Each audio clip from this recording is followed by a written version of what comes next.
আরজিকর হাসপাতালে চিকিৎসকের মৃত্যুর ঘটনায় মধ্যমগ্রামে মধ্যরাত্রে মহিলাদের রাত দখল কর্মসূচি। আরজিকর হাসপাতালে চিকিৎসকের মৃত্যুকে কেন্দ্র করে রাজ্য রাজনীতি ইতিমধ্যেই উত্তাল।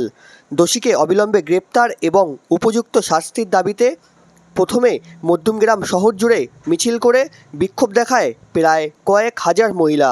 তারপর বৃহস্পতিবার রাত্রি 12:30 নাগাদ মধ্যমগ্রাম চৌমাথায় রাস্তা অবরোধ করে বিক্ষোভ দেখাতে শুরু করে, পাশাপাশি রাত দখল কর্মসূচি পালন করে মহিলারা। মহিলাদের একটাই দাবি, অবিলম্বে যারা এই ঘটনার সঙ্গে যুক্ত তাদের শাস্তি দিতে হবে।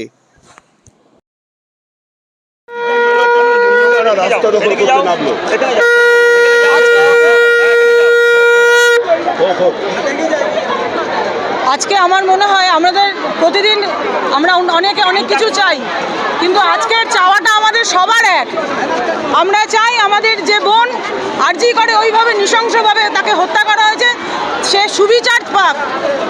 কোনো রকম আড়াল যাতে না করা হয় তাকে, অপরাধীদের। এটা আমাদের সবার অন্তর থেকে দাবি যে সেই পিশাচ রূপী মানুষটিকে আমাদের সামনে আনা হোক। তাকে কোনোভাবে যেন কোনো সরকার তাকে যেন কোনোভাবে আড়াল না করে, সেই পিশাচ রূপী মানুষটিকে আমাদের সামনে আনা হোক। আমার বোনের চোখের জলের দাম সেদিনকে তারা পাবে। আমরা সবাই তার জন্য আমাদের আগামী দিন, আমার ঘরে আমার দুটো মেয়ে আছে, আমাদের সবারই মেয়ে আছে, মা আছে, বোন আছে, যারা সুরক্ষিতভাবে রাস্তায় নামতে পারে। আমাদের সরকারের কাছে এইটাই দাবি, এই প্রতিশ্রুতিটা আমাদের সামনে দেওয়া হোক। আগামী দিন আমাদের মা বোনেরা সুরক্ষিত থাকবে। মুখ্যমন্ত্রী তো বলেছে যে অপরাধীর ফাঁসি হওয়া দরকার। একদম অপরাধী অবশ্যই তবে অবশ্যই সে আসল অপরাধীরা ফাঁসি পায় যেন। আমরাও চাই যে অপরাধী অবশ্যই ফাঁসি হোক, কিন্তু সে যেন আসল অপরাধী হয়।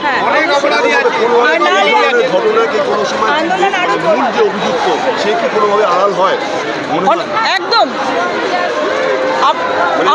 আমরা পরপর যেভাবে সংবাদ মাধ্যমে দেখছি যে এটা কোনো একার কাজ নয়। কালকে আমরা জানতে পেরেছি যে ওই মেয়েটির ওপর যে পাশবিক নির্যাতন হচ্ছে সেটা কোনো একার দ্বারা সম্ভব না। তাহলে কি করে শুধুমাত্র একটি ব্যক্তিকে আমরা গ্রেপ্তার করে শান্ত থাকছি? তার মানে এটাকে অপরাধীকে কোথাও আড়াল করার চক্রান্ত চলছে। সেই চক্রান্তটাকে আমরা প্রতিবাদ জানাচ্ছি। অন্তরা মজুমদার, 11 নম্বর ওয়ার্ড।